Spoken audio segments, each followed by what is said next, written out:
Time now for your forecast first. WRBL News 3 First Alert Weather. Drier air is making its way into the valley after the cold front moved through overnight, and that is depicted by these dew point readings in the 50s right now, 40 down in Americas. This is what's making it feel a little more comfortable out across the region, even though temperatures are in the upper 80s. So I'll have more on this drier, sunnier conditions as we get into the work week. The news starts now.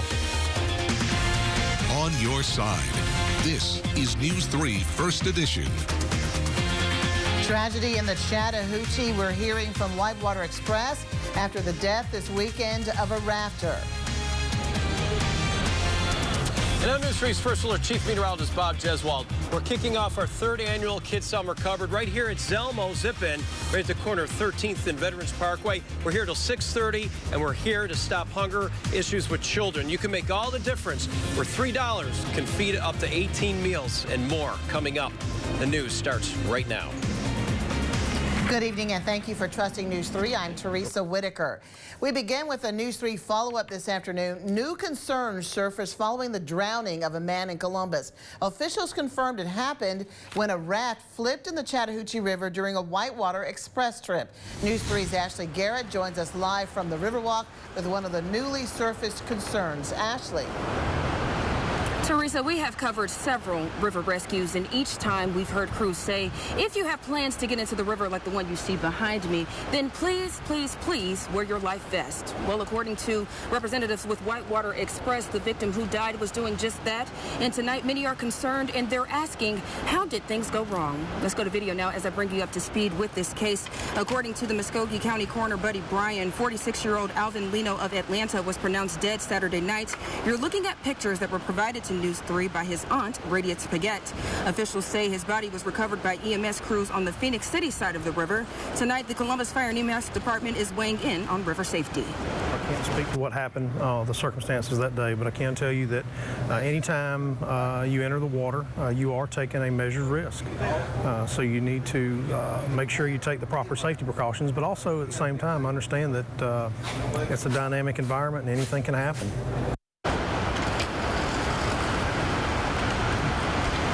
Tonight, many are offering their condolences to the family, including the Columbus Fire Department and also Whitewater Express. And back out here live now. Coming up on the news at 6, we'll hear from the Columbus Police Department as they are now heading up this investigation. Among other things, we'll learn whether police believe any foul play was involved. For now, though, I'll send things back to you in the studio, Teresa. Live in Columbus and on your side, I'm Ashley Garrett for WRBL News 3. All right, thank you, Ashley. On the Crime Watch, Columbus police are investigating how 3 teens ended up shot and injured Saturday night. A police report confirms 2 young men and a young woman were shot while standing outside a party at the True Riders Motorcycle Club on Webster Avenue. The 2 teen boys claim it was a drive-by shooting. However, police tell News 3 detectives are investigating contradictory accounts of what sparked the shooting. One injured teen, 18-year-old Jaquan Jones, was arrested and charged with theft by receiving stolen property and drug possession after police found Xanax hidden in his prescription hydrocodone bottle. Police also report officers found a gun in the bushes Jones was hiding in after he was shot. However, no one is confirmed as a suspect at this time. Anyone with information on the shooting or who may have been a witness is asked to call the Columbus Police Department's Robbery and Assaults Division, and that number is 706-225-2786. And you are to ask for Detective Roy Green. Only on 3, Valley police have arrested a man in the shooting death of his nephew. Investigators believe the 2 men were arguing over a motorcycle. Investigators say the deadly argument happened at 56-year-old Stanley Thrift's home on Hopewell Road. Police say during the confrontation, Thrift pulled a gun and fired a single shot, killing his nephew, 31-year-old Troy Boyd of Lynette. It was some type of confrontation. Over a motorcycle? Over motorcycles and property. From what we were told, the witness statements that were gathered, Mr. Boyd threateningly approached Mr. Thrift, and Thrift feared for himself. He pulled the gun in order to scare him off, at which time the gun was discharged. Neighbors tell News 3 the family had been arguing the day of the shooting, which was Saturday, May 26th. 6 days later, after investigators consulted with the DA's office, Thrift was arrested and charged with manslaughter in the reckless death of his nephew. Thrift was taken to the Chambers County Detention Facility, where he has not made bond. At News 3, we take pride in being on your side. That means bringing attention to important issues in our community, helping to find solutions. And that's what our Kids Summer Cupboard Project is all about. News 3 Chief Meteorologist Bob Jeswald joins us live from Zelmo's Zip-In on Veterans Parkway. He's kicking off our 3rd annual Children's Food Drive. Hey, Bob.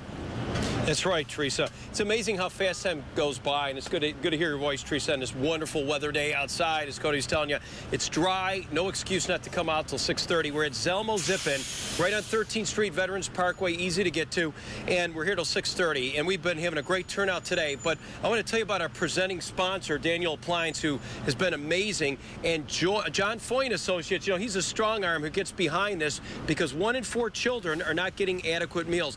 They're not getting the right amount of meals, and a lot of times skipping a meal here and there. It's not good enough, especially in this community when 35,000 children are having to deal with this systemic issue. And we're going to make a difference here today. And one of our folks making a difference here, of course. How you doing? Doing well. Good to see you. Slayton Watley here with Zelmo Zip-In.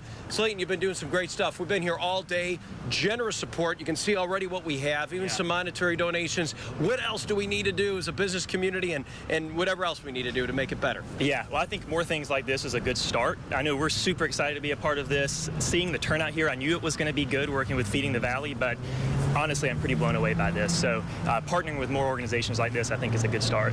You know, just simple things like mac and cheese. We're getting some donations in Zelmo Zip-In. All the Zelmo's locations, by the way, for the rest of this month in June, for kids, Feeding the Valley Food Bank Kids Summer Cupboard, we'll be able to take some of these donations, and Feeding the Valley will be able to pick those items up. Cereals like this, dry cereals, canned goods, they have easy flip-top openings and easy things for kids to put in a microwave. Even quick snacks such as Del Monte, these little nice fruit cups, and much more.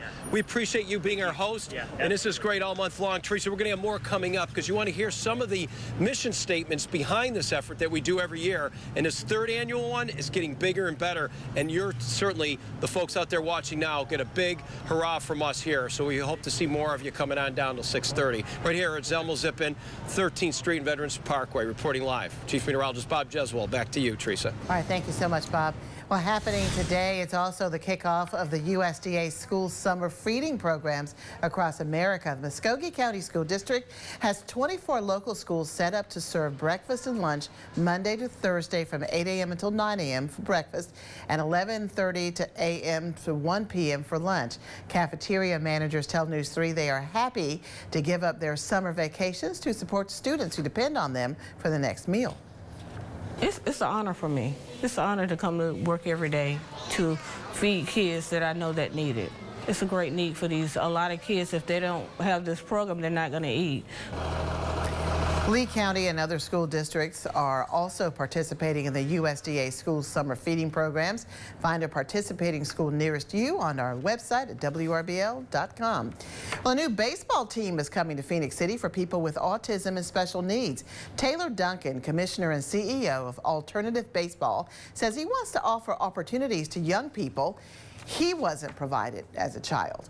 Former Atlanta Braves and Kansas City Royals pitcher Anthony LaRue partnered with Duncan to bring this baseball team to the Valley, a partnership LaRue describes as a blessing. A startup date for the team's launch is not yet set. On making news this afternoon, President Donald Trump is insisting he has absolute power to pardon himself in the special counsel's Russia probe. The president doubled down on his interpretation of executive powers, tweeting this morning, quote, "I have the absolute right to pardon myself, but why would I do that when I have done nothing wrong?" He also called the probe a witch hunt and said he's done nothing wrong. The president's personal attorney, Rudy Giuliani, agrees a pardon is possible, but not likely.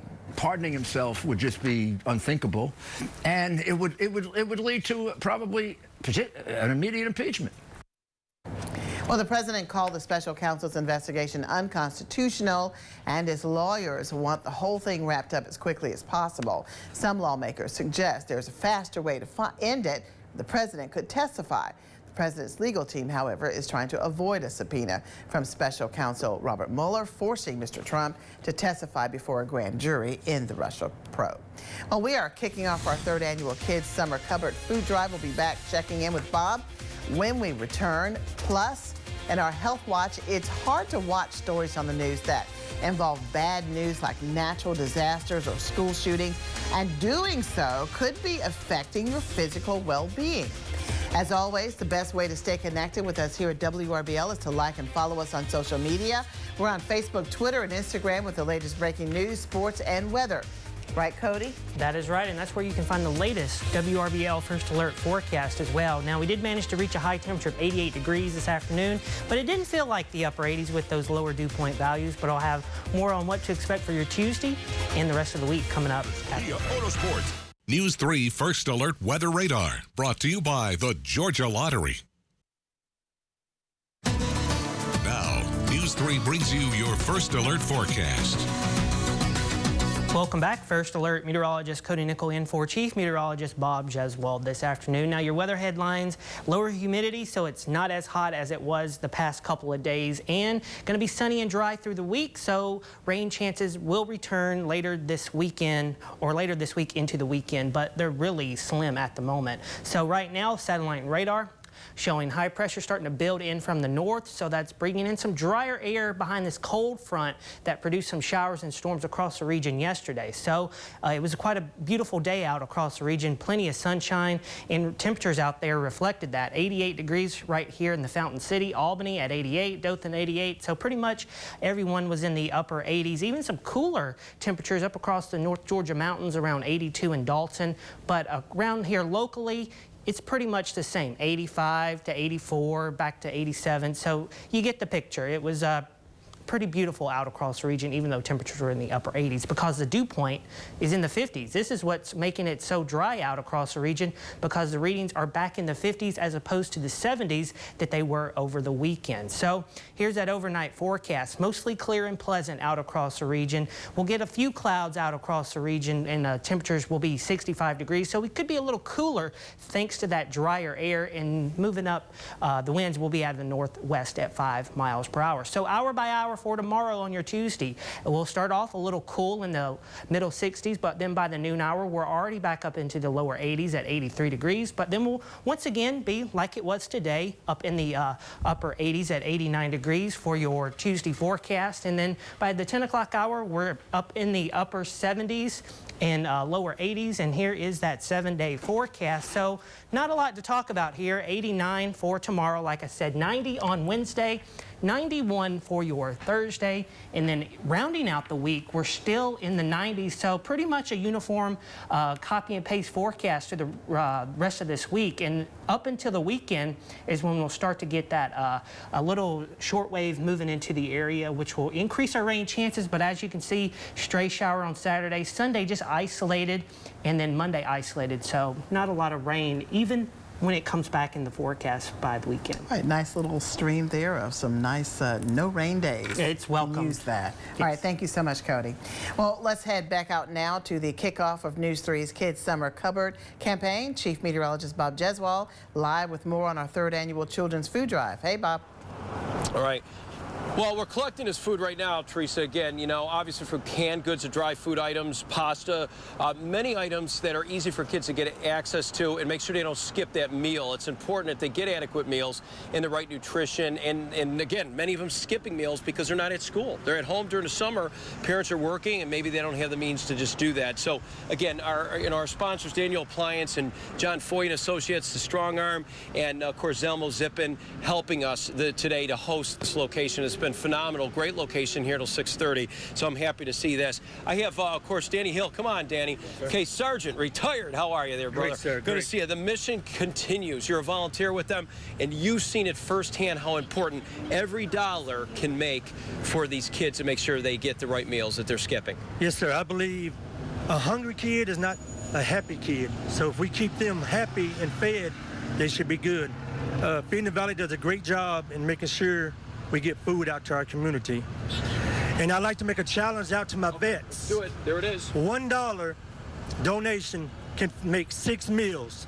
If you can't donate $1, bring food on out, and let's support our community vets. So I have $3 here from a young lady who came by moments ago. So that's 18 meals, you're saying. Yes, that's sir. incredible. I'm holding 18 meals in my hand with $3. It is just incredible. Right here at Zelmo Zippin, 13th and Veterans. And again, you've been terrific for everything that we've been doing. One last thing, you made that comment on that. You know, being someone who served in the military and you're serving now to make sure folks get their due. How do you go about that?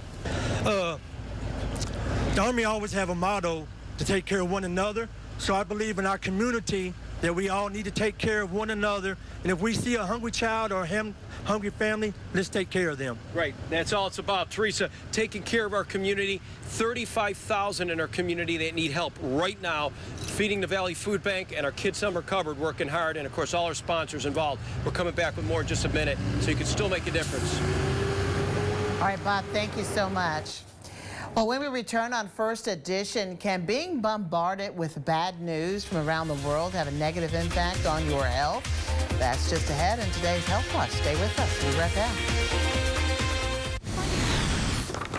Well, here's a look at our Health Watch this afternoon. Thanks to smartphone apps and social media, we are constantly exposed to bad news such as hurricanes, volcanoes, and deadly mass shootings. But it turns out consuming too much bad news can be bad for your health. It causes a stress response, and repeated stressful exposure without enough time to recover can wear out the mind and the body. Psychotherapists say chronic stress can cause adrenal fatigue, which leads to symptoms like headaches, poor sleep, anxiety, and depression. Physical and emotional health isn't the only concern. An overload of traumatic news can also lead to disaster fatigue, making us less concerned and more apathetic to a crisis. We're going to have a final look at the forecast when we come back. Stay with us.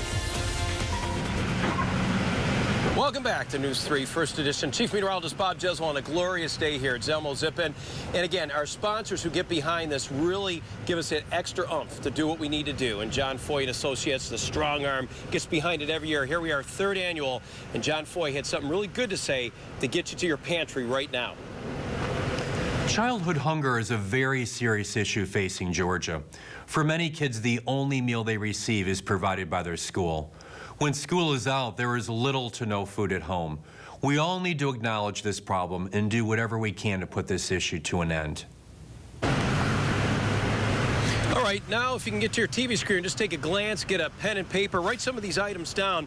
We're talking about canned vegetables we're looking for. Canned meals like spaghetti, ravioli, even this beef stew with the easy pop-off caps for these kids to be able to do that. You won't even need a can opener in some of these. Dry pasta is also a great way of doing that to give them the nutrition that they need, along with macaroni and cheese and dry cereals and oatmeal. Just add water, pop in the microwave, and we got some good nutrition. And never forget about that peanut butter and jelly. That's one of the kids' favorites, and that's something that we can do. So if you can get to your pantry right now, make a difference. We really appreciate that. Zelmo Zippin, 13th Street, and of course Veterans Parkway. Teresa, I'm telling you, today has been really good, but we got a long way to go in our community. Send it back inside to you. All right, Bob, thank you so much. And finally, on First Edition, an incredible discovery outside of the Milky Way galaxy. Astronomers have found this neutron star. It's the first of its kind found outside the Milky Way galaxy, and it's located some 200,000 light years from Earth. Wow. Neutron stars are the ultra-dense cores of massive stars that collapse and undergo a supernova explosion. That's beautiful. That's just, I don't know, it's just breathtakingly beautiful. There you go. And we're going to have some nice weather to deal with as we get into tomorrow and even the rest of this week. Upper 80s, lower 90s, and even in the morning it could be chilly at times, but it's going to be pleasant out there across the region. So rain returns next weekend, but put that umbrella away for this week. All right, thank you so much, Cody. And thank you so much for watching. We'll see you back here at the top of the hour.